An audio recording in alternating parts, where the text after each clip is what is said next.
সকালবেলায় সোনাইয়ের জন্য জল খাবার, তোমাদের দাদাভাই রুটি তরকারি নিয়ে গেছে, ডিম সেদ্ধ, সেই জন্য আমাদের আজকে বেলায় রান্না হবে। এখনও রান্না চাপিনি। আর সোনাইকে দিয়েছি এখানে মটরশুঁটি আলুর তরকারি, যেটা তোমাদের দাদাভাইকেও দিয়েছি। এখানে দিয়েছি কালকে রাতে হয়েছিল মুসুরি সেদ্ধ মুড়ি খাওয়ার, ওইটাও দিয়েছি।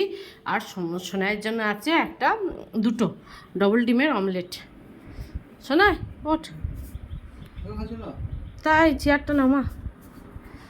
তো এখন বাজতে চললো 10:30 নাকি, না 10টা বাজতে 10 এখন আমার এই ঘরে বিছানা তোলা হয়ে গেছে। বাবার ঘরে এখনও বিছানা তুলবো, ঠাকুর ঘর পরিষ্কার করব, তারপরে গিয়ে যে রান্না হবে।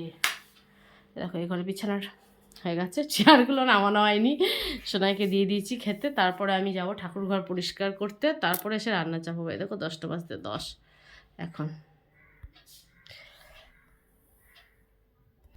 নে খেয়ে নে, দেরি করিস না।